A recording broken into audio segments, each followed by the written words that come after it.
I was 17 years old when Harry Sullivan proposed we killed Esme, and it was on our joint wedding day, 8 years later, my hands slick with my wife's blood, when his words finally hit me.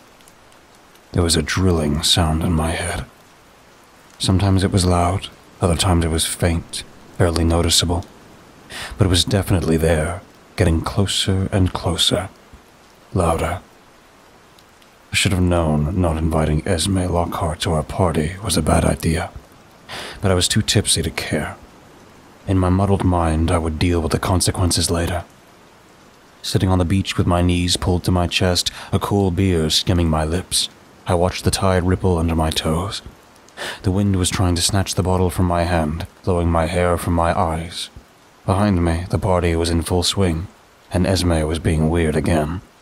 Even through sharp blasts of wind trying to knock me over, I could hear her attempting to guilt-trip Wylan for talking to a girl. It's not like I didn't expect it. Wylan had told me about the weird notes in his locker, the low-key threats in his mailbox to not even think about leaving for college. I just didn't want to believe our best friend was this kind of obsessed with us. If I'm honest, though, Esme was long past obsession. Infatuation.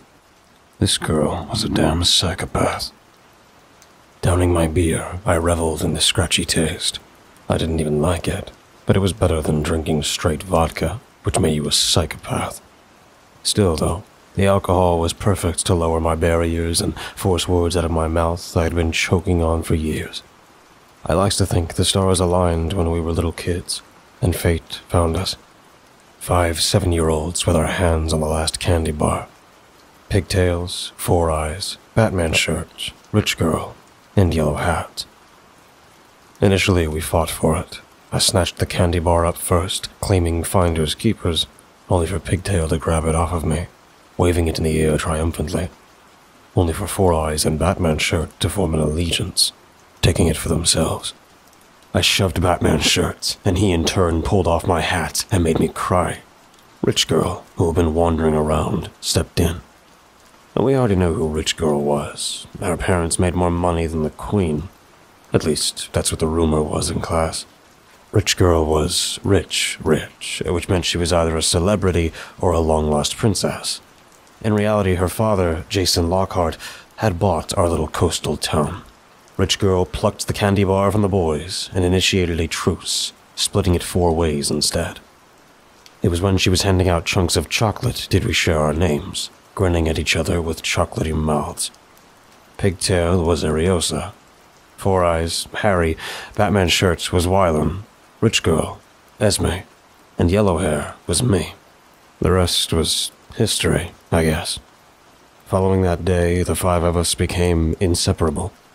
In school, we became an unbreakable clique. As littles, we made our own games and spent countless hours at the beach on weekends playing pirates. It was fun. Those summer days and nights would be etched into my mind forever. A blur of swimming in the sea, eating candy, and sharing stories under a late-setting sun. Esme would regularly invite us to play at her house, which reminded me of a palace. She had 7 bathrooms. Who needed 7 bathrooms? As littles, we made a pact. On the last day of summer vacation before 3rd grade, we declared best friends forever. Then, when we were 12, tipsy on Esme's father's expensive wine and spread out on a picnic blanket, we said it again, giggling under a crescent moon. Best friends forever. It was when we reached high school, Esme started to take our pact a little too seriously. I loved her as much as I loved the others, but she didn't know boundaries. Best friends forever was something a lot different in her mind. It started subtly. When other kids wanted to hang out with us, she was adamant that it was just the 5 of us. We were 14 years old and in our freshman year of high school. Making new friends was inevitable. I invited 2 girls to sit with us at lunch, and Esme immediately stood up, dragging the boys and Ariosa to another table. When I stood my ground and plonked down, refusing to follow them, Esme came over and politely asked me to join her and the others. By now, I was getting odd looks from the other kids. Esme was a well-known name across town, and so was my name, by default. I was already in way too deep with her family to brush her off. Esme's father had already insisted on paying for my college tuition. I said no initially, though my mother thought it was a great idea. Esme had a habit of throwing cash at us when she thought we were going to leave her. Harry was promised a football scholarship when he showed signs of drifting away to hang out with the varsity team. When Wyland got a girlfriend, Esme surprised him with the guitar he had been saving up for. Ariosa started getting cozy with a classmate, and that classmate's parents suddenly won a lottery I had never heard of and moved away. Initially, she isolated us from other kids, even our family, insisting on weekends away and trips to exotic locations, but we were growing up, and best friends forever was looking progressively less likely. Esme thought our pact was an unbreakable bond, a need to be near each other constantly and be completely isolated from everyone else. Esme thought best friends forever meant we couldn't fall in love, couldn't form relationships. She didn't want us to grow up. In junior year, Harry actually went against her wishes and got a boyfriend. Harry Sullivan liked to experiment behind Esme's back, having been on several dates with both guys and girls. It was well known that he was a player, even if Esme shot down those rumors, but I think he truly fell for Ben. The opposites attract, and Harry, captain of the varsity team, falling for Ben Skies, a quiet, competitive swimmer, was the best thing that had happened to our group. Harry was slowly rebelling, which gave us the courage to fly the nest too. Initially, Esme didn't react or say anything. In fact, she smiled when Harry awkwardly introduced us, his gaze glued to Esme. He was waiting for her to start screaming, his eyes hard, lips ready to argue, but she didn't. Esme offered Ben a seat. Wyland shot me a look, and Ariosa almost choked on her sandwich. Harry didn't let his guard down, though. He politely declined her offer and joined the varsity table instead. Harry Sullivan was slowly but surely moving away from us, away from best friends forever and our stupid childhood pact. He wanted his own life, his own friends. Ben was the start of that. Again, I was sure Esme was planning something. She forced Wyland's friends to move schools, and ripped Ariosa's boyfriend out of town. So it didn't make sense to me why she was letting Harry get away with it. She even restricted us from talking to adults, unless it was our parents. Harry could have limited conversation with his coach, only in school time, and Wyland was only able to join the drama club if he promised to let the rest of us sit in the audience. If that wasn't weird enough, we were permitted to tell her everything. Every secret we had or worry on our minds. Obviously we didn't. I was pretty sure the boys would rather die than share their private lives. Sometimes we didn't have a choice. Esme would lock us in her car and demand every private detail, and it was less exhausting to just spill our guts. I made the mistake of talking to a girl, Emma, at the start of the year. Esme may not have been in all of my classes, but she had spies. Kids that were paid a decent sum of cash to make sure none of her friends were socializing. Emma switched classes a day later, and when I tracked her down in the hallway, her eyes widened like she was frightened. Emma told me to stay away from her, so I did. I didn't have a choice. I should have known the boy watching us gush over TV show crushes was loyal to Esme. I thought she was okay with Harry dating someone. I mean, she didn't throw a screaming fit like usual, which was progress. I was surprised she was actually allowing someone to the group. Esme seemed genuinely happy with Harry's boyfriend joining our group, allowing him to come to hang out at her house and our usual place on the beach. The holidays came around and Ariosa proposed a Christmas party at her place. I was 2 hours late, after a heated argument with Mom over the car. When I arrived, I immediately knew something was wrong. There was no music, and the lights were off. I did see an attempt at a party, grabbing myself some holiday-themed punch from the lounge. The figure sitting alone in the kitchen caught me off guard. It was pitch black, so I thought it was the ghost of Christmas past, after Esme forced us to watch Christmas movies with her a few days prior. When I clicked on the light, however, an identity swam into view. Ben. Judging from the cans scattered on the table, he was maybe 5 or 6 drinks down. Harry's boyfriend regarded me with an almost pitiful smile. "Hey, Thea." His voice was a kind of croak. Ben held up his can in a mocking salute. Merry Christmas. Hey. I poured him a glass of water, sitting down hesitantly, my hands wrapped around a glass of punch. Is everything all right? Oh yeah, I'm great. Ben's sarcasm needed work. Harry was a master of irony, so maybe he was rubbing off on him. Ben downed another beer. I must have swim meat to come to this stupid party. Ouch. Technically, it was an Esme-centered party, so we were all there against our will. I nodded, sipping my punch. It was kind of spicy. So was everyone else? Ben met my gaze, his lips curling. What do you think? I shrugged. I don't know. Did they go out? I think Ben was waiting for me to give him a reason to find Harry. I couldn't give him one without going against her family and putting myself in danger. The boy scoffed. Whatever, Thea. He stood up. Tell that bastard I never want to see him again. He mumbled, staggering out of the kitchen. Ben stopped in the doorway, but he didn't make a sound. You guys deserve each other. He laughed, and something ice-cold prickled its way down my spine. I didn't even wait for Ben to leave, and by the sound of it, he was already emptying his guts in the front hallway. Ignoring him, I forced my legs upstairs, my heart hammering. There was no way, right? Because if Esme had done this, then she had won. The girl had a perfectly calculated plan, after all. Esme didn't want Harry to be intimate with anyone else but her. I realized that when I stumbled into a lot of tangled legs and flushed faces under blankets. Wyland told me to turn off the lights, but I was too stunned to move. This wasn't what I expected. Esme wanted us as friends, but this was different. This was closer, more intimate, where she could have every part of us, body, mind, and soul. The logical side of my brain wondered if she had become so scared that we would find love and ruin our friendship pact. She immediately wanted us to love her instead, while the not-so-alert part of my brain wanted to entangle myself in their weird, foursome sandwich. So, I joined them. I mean, it was cold. The punch was definitely filled with aphrodisiacs to influence guests, and seeing Harry buried under Esme, her legs tangled around Ariosa, I'd say Esme's plan had succeeded.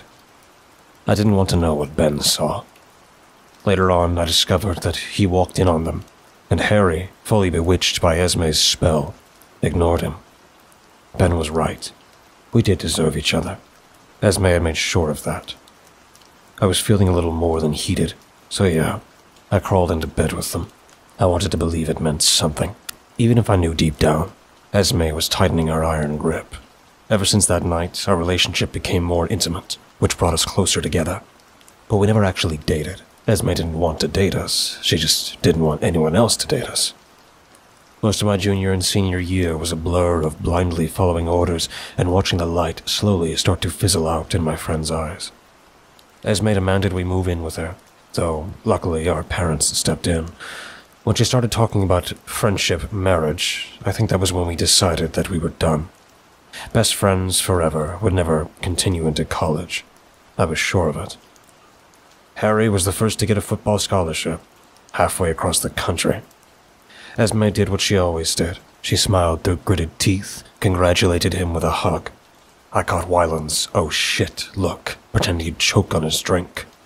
We already knew she was planning something potentially life-ruining. We took bets. Wyland was convinced her father would buy the college itself. Ariosa went down a darker route, saying Esme would burn the campus to the ground. Esme did neither, attempting manipulation more directly.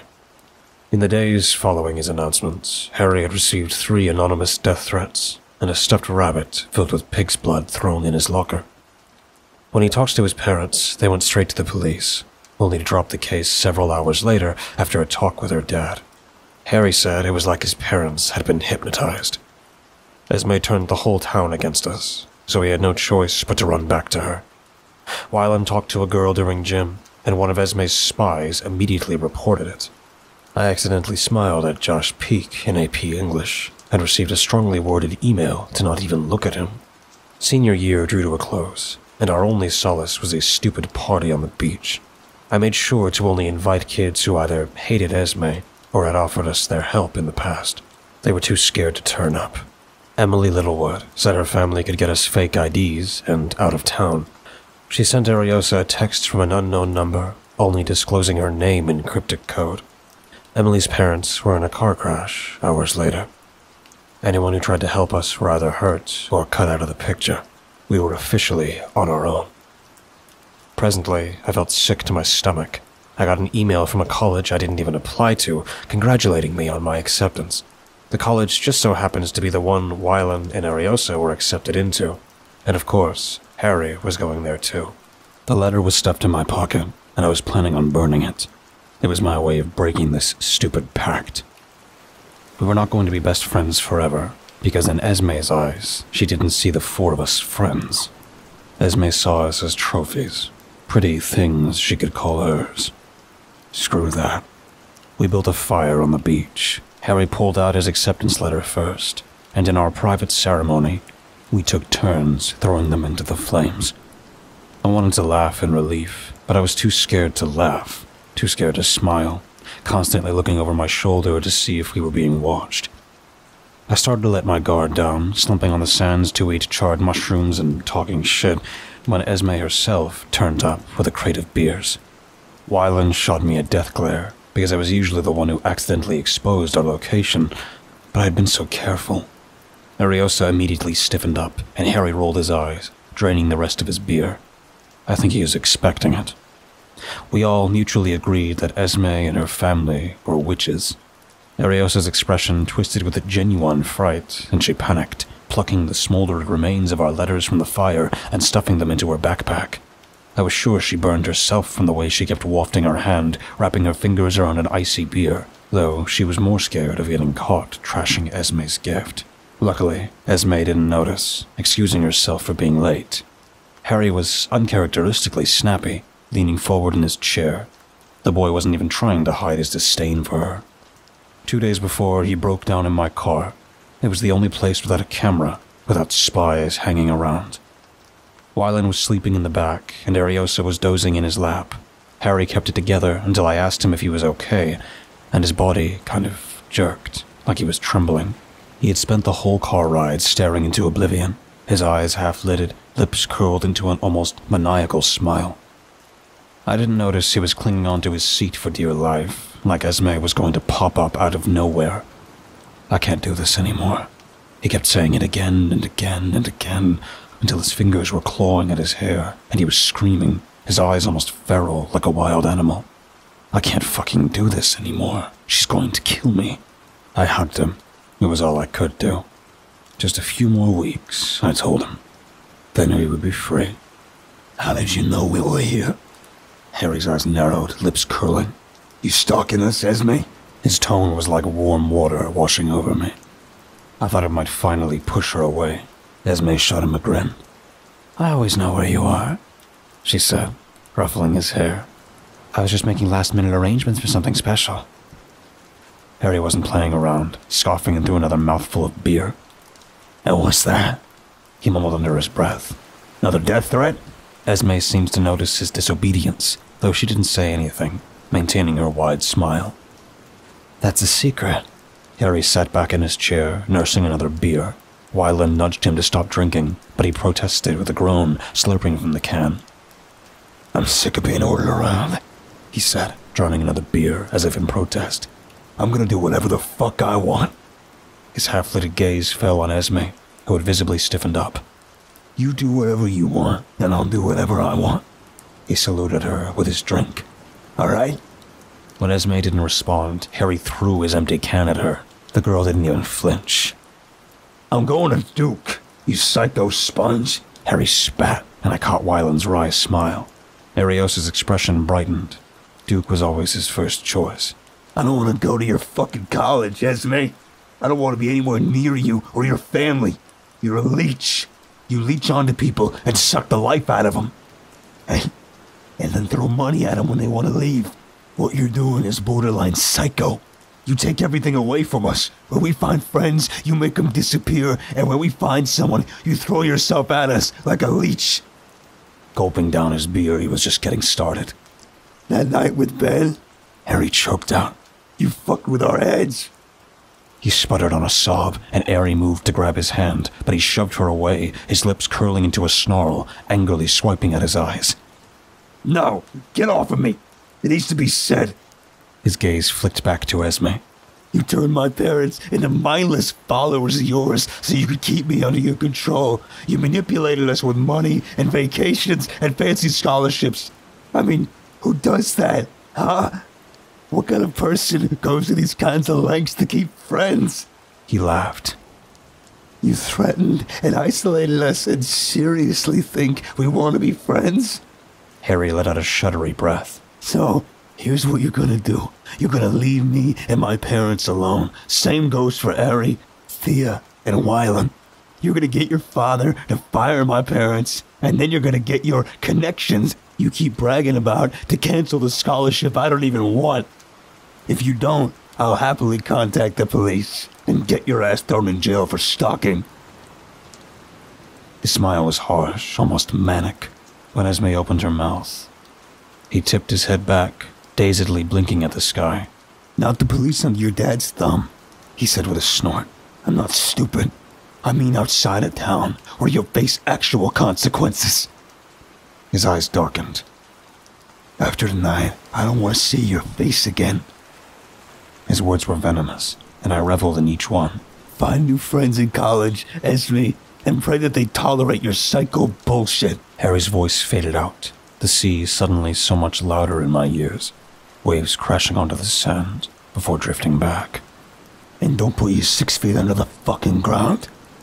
Esme seemed frozen for a moment, and we all waited with bated breath. Was this it? Would she finally leave us alone? Instead of replying, the girl turned her attention away from Harry and plonked herself down on Arios's lap, chastising Waylon for wearing a short-sleeved shirt. Esme insisted on styling us like we were dolls. She hated when Ariosa tied up her hair, and I wasn't allowed to straighten my curls. Harry had to wear contact lenses. If he wore glasses, she ignored him for days. When he lost his contacts and had to wear glasses, Esme bought him unlimited contacts. Harry didn't respond to Esme ignoring her, instead cracking open another beer. He shot me a grin, which was a little too wide. Jesus Christ, I remember thinking. He was losing his mind. Mission accomplished. If drunk Harry thought it was mission accomplished, sober Harry was in for a rude awakening. The girl's lack of response wasn't a win, it was a time bomb. Esme started talking about her own college acceptance letter, and I caught him glaring at her, his fingers pulverizing the can. I hated what she was in the process of turning him into. Wylan was staying quiet, absently making a mini sandcastle, and Ariosa was snoozing on the sand. The party was primarily to plan a quiet escape, and once again, Esme had made it about her. I excused myself, escaping down to the shallows. The silence was a relief. I dropped onto my butt, letting the tide wash over my feet, sticking my toes in bioluminescent plankton. I wondered how a candy bar had single-handedly ruined my life. Esme was making a fool out of herself again. In the corner of my eye, she was standing with her hands on her hips, blonde curls being whipped around in the wind. Wylan had done something wrong. I had no idea what it was, though from the sound of her voice, it sounded like he'd been hiding a friend. It was when I was watching the sea wash up onto the sand, I heard it again. Drilling. It felt close, but also far away. We could just kill her, you know. Harry was standing beside me, swaying silently, a fresh drink in his hand. He looked like a ghost under a moonlit sky. His cheeks were too pale, dark brown hair glued to his forehead with sweat. He wasn't smiling. Esme said it was his best attribute, so he made sure to never smile around her. I took a moment to drink in how hollow the boy looked, both body and mind. His dark eyes barely focused on me. Esme had turned into a shell of himself, not just Harry. Ariosa had lost that glow to her skin, and I was sure Wylan was going gray at 17. Even looking at myself in the mirror, I was constantly on edge, my cheeks starting to deflate. Turning back to the sea, I pressed my knees closer to my chest. The drilling was getting louder. It felt and sounded closer when I lowered my head, like if I turned at the right angle, I would hear it better. "You have a death wish, idiot." Harry snorted, slumping down next to me and resting his chin on my knees. He reached into his shorts and pulled out a cigarette, lit it up, and took a long drag. The orange glow settling my dancing stomach. "I'm serious," he said, lips curved around the cigarette. "We kill her, dump her body into the sea, then run the fuck away. Problem solved." "Problem still here," I said pointedly. "You just declared war on a psychopath." I shoved him, and he pulled a face, shoving me back. "Since when do you smoke?" Harry's gaze strayed on the ocean, smoke escaping his lips. "Since Ben." His words stung. "Well, what about Esme's dad?" I challenged him, changing the subject. I straightened up, stretching my legs. "We'll have to kill him too, right?" I could see him trying not to smile around the smoke. So I continued, eager to bring back the boy I grew up with, even if it was just for one night. "Psycho sponge?" He groaned. It was a good insult in my head. "It was a terrible insult. Did you see Wyland's face?" Harry laughed, and it was a good laugh, one that made me feel safe, despite knowing we were being watched. "We're gonna leave here, don't worry." He shot me a grin. "I told her to leave us alone, and..." Harry arched his neck, twisting around. "I think she got the memo. I hope she has, anyway." Nodding along, I took in Harry's words, though they were fading in and out. I could hear that noise again. It was real, a loud drilling in the back of my head. But looking up at the sky, it was suddenly too black, like an endless oblivion that would never brighten. The sea lapping over my feet felt wrong, somehow. Like it wasn't even wet. The sand bunched between my fists was too perfect. Perfect white sand filtering through my fingers. It was the kind of sand I dreamed of, unlike the actual beach, which was mostly pointed rocks and spiky shells. It was too perfect. I looked around, gulping down air. Ariosa and Wyland trying to get the fire going, and Esme handing out food. The perfect night. The stars twinkling above us. The perfect sky. "Harry?" My voice sounded wrong, like the words on my lips weren't mine. He didn't look at me. "Yeah." "How many times have we had this conversation? How many... Did I say that? 5 times? 10, 15, 20. The moon flickered and went out completely, and I fell through the sand, dragged down, down, down, down. The drilling was louder, closer, real. I could feel it, the blade pulverizing to the back of my head, screeching blades dragging my thoughts to awareness.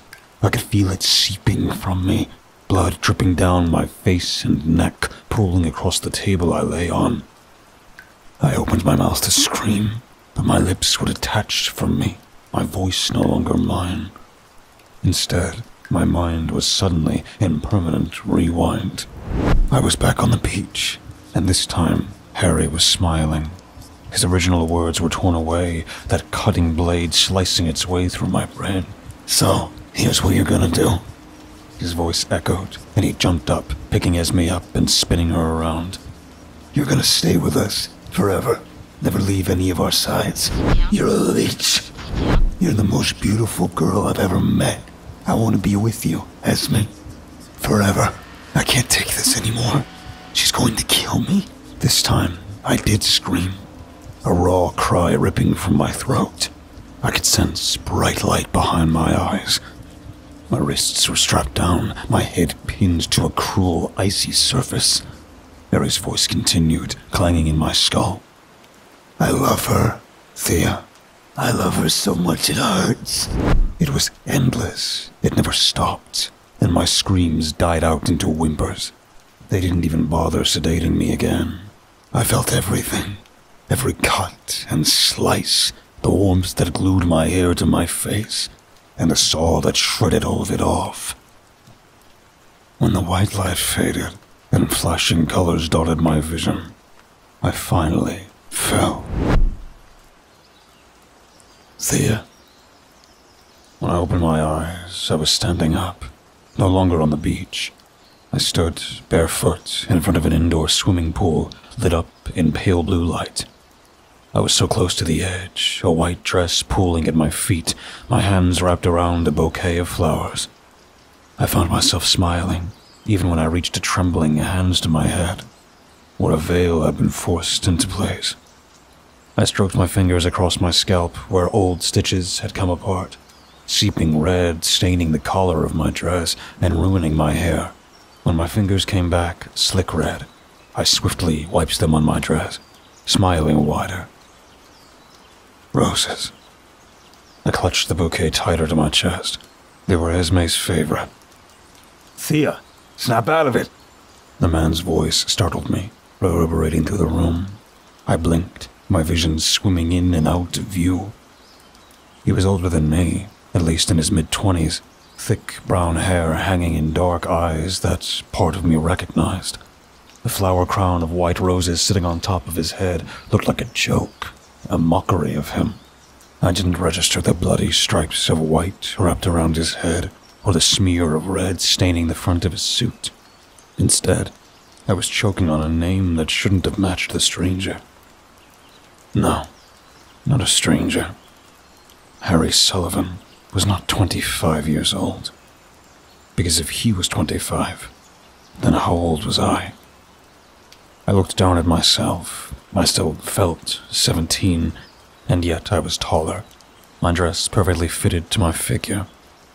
I was 17, but my body was older, so much maturer, molded and perfected. No. I felt my legs give way, a cry rumbling in my throat. I was going to go to college. I was going to get away from her. How long had I truly been sitting on the beach on the last day of senior year? Thea, listen to me. His hands found mine, clammy and stained with blood, but his.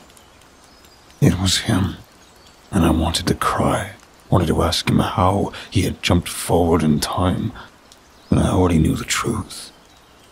I was in denial, and denial was agony. I moved to wrap my arms around my friend, but he shook his head. No, don't move, he hissed out. If you move, she'll know something's up. Opening my mouth, my throat tasted of rusty change. How long? I wanted to scream, my chest aching. Harry didn't speak. He didn't explain the strips of white wrapped around his head, or the other's absence. He pressed something into my hand, delving it between the folds of my dress. The knife slid perfectly between my fingers, the blade pricking my skin. I didn't feel anything. Kill the bitch, he said through gritted teeth. Harry didn't cry. I don't think he could cry anymore. Do you hear me? He whispered, his voice collapsing into a sob. I wanted to know what had happened to him, what 8 years had done to my best friend. Fucking kill her, Thea. The doors flew open, the sound of heels clicking loudly on marble. Harry dropped to his knees, and I straightened up, fashioning my expression back to vacant. I wanted to help him. He couldn't stand up, his head bowed. If I was going to kill her, though, I had to catch her off guard. Esme appeared, a blur of golden curls and fluffy pink. She was noticeably older, too. Esme Lockhart was still beautiful, almost breathtakingly so. Her expression may have looked maturer, but that psychotic gleam was still there, twinkling in her eyes. Harry! Her voice was more of a bird-like squawk. I stayed frozen, watching the girl march over to him, entangling her arms around his waist. You do realize it's bad luck for the groom to see his bride the night before? Harry didn't fight back when she pulled out a silk cloth, wrapped it around his eyes, her hand slipping over his mouth. Esme's lips found his ear, and I heard every word. This was the first time I had heard her actually scared.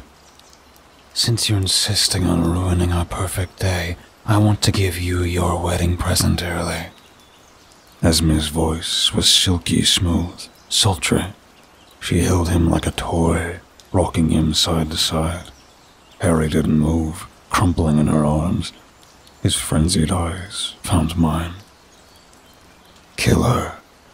"Come on," she crooned. "Dad is waiting for you." I wanted to kill her right there, before she could drag my friend away. But something snapped in my head, and I was back on the beach. This time the tide was in, and I was sitting alone. Behind me, Esme was the only one sitting by our fire. "Thea?" She shouted, waving at me to join her. The tide was at my feet, but I couldn't even feel it anymore. There were no stars. "Thea?" Reality was being cruel to me. It wouldn't let me sleep. This time, I awoke under a beautiful blue sky. Above me was a flower arch made of roses. Rows of strangers with wide smiles sitting under trees entangled with lights. Standing on my left was Ariosa. Her red hair was piled on her head, perfectly fitted with a flower crown. Her smile was too wide, intricately made-up eyes, half-lidded, and I was sure she had wet herself through her wedding dress. Ariosa wasn't really herself anymore, her gaze penetrating right through me.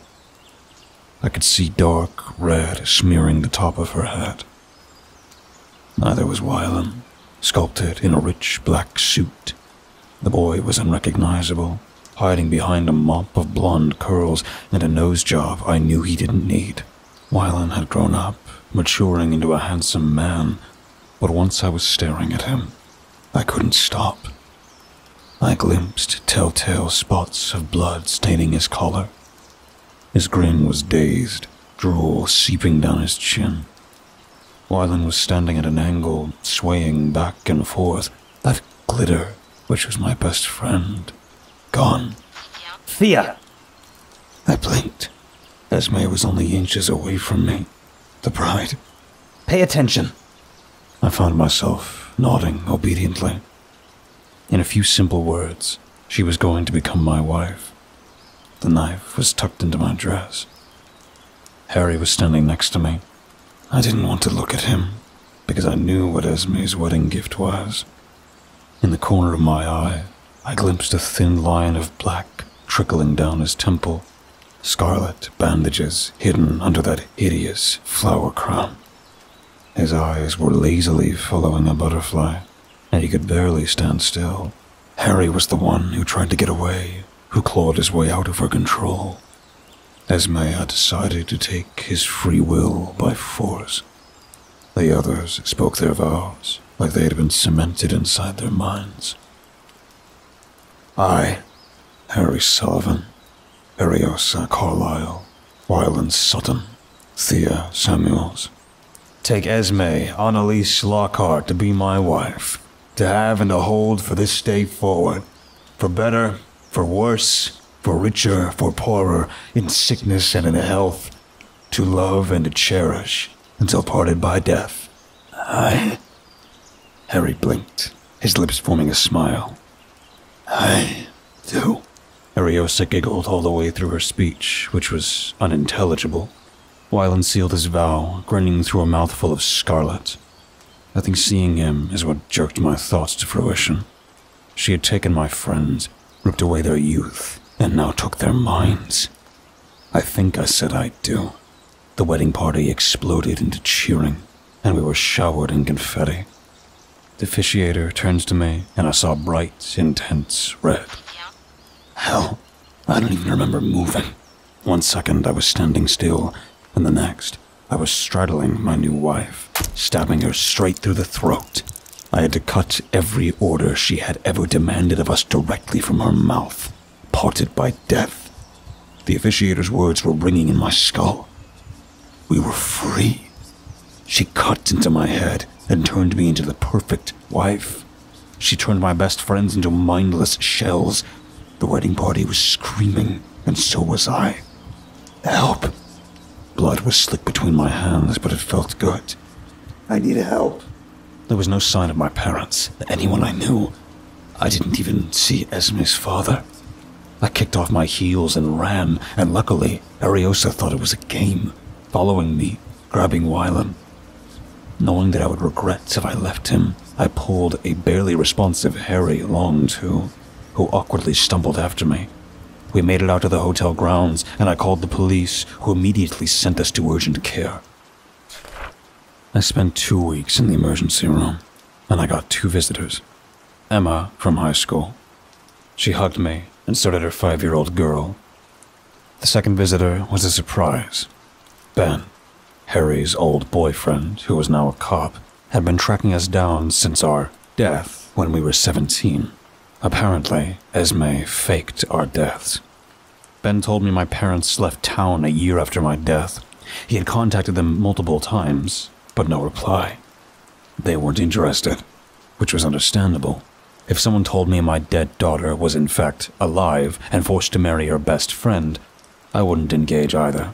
I'd asked Ben if he'd been to see Harry, and he nodded, his cheeks going pale. He told me the words I didn't want to hear. Harry wasn't Harry Sullivan anymore. The doctors explained it in more medical terms, a foreign object being obstructed through the skull and damaging the frontal lobe or something like that. I wasn't really listening. Ben started talking about serious damage to the brain, and I was on my knees on cool tiles, choking up my lunch. I knew exactly what it was. Harry had been partially lobotomized in a desperate attempt to subjugate him. So, if my friends were lobotomized, what happens to me? I was drilled through the head. I got the same treatment. So, why was I awake and conscious, and they were brain dead? I've been living with Ben for the last 2 years. Harry and Wylan had recovered, in a way. I say in a way because I'm lying to myself. They're completely different people. Wylan is erratic and acts like a child, and Ariosa repeatedly tells me how much she hates me. The lack of emotion scares me. The doctors are puzzled. They didn't think it was possible to make such progress as they have, but Jason's song was also using technology that they had never seen before. Ben argued that lobotomies don't control your mind, they destroy it. He was convinced something else was being used, which sent me to sleep for 7 years, forcing my body into autopilot. It would explain Wyland and Ari's behavior, too. How they had somehow recovered, or sort of recovered from lobotomy. Harry spoke for the first time a few days ago. I have a habit of visiting him when Ben isn't guarding his bedside. I wasn't there when he spoke. I was buying soda when Ben stumbled out of the room, vomiting everywhere. Unable to resist, I hurried inside. Harry was sitting up, propped up on pillows. His eyes were so much more alert, which gave me hope, until he opened his mouth. Inclining his head, Harry frowned at me. Ariosa and Wylan had been looking behind me a lot. I thought they were staring into midair, but Harry was staring at the exact same spot, just behind my right shoulder. He spoke her name with a glitter in his eye, and I think in his mind, Harry could still see her. And Esme was still the love of our lives. When I shut the door and sat down, his expression darkened. I hate that I can see so much of her in him, and it terrifies me. Harry was looking behind me, craning his neck. Where did my wife go? I told him she was dead, only for him to laugh. No, she's not, Harry said, like a child acting out. She was just right there. I know Esme can't be alive, but Ariosa and Wylan say the same thing. That she's always standing right behind me.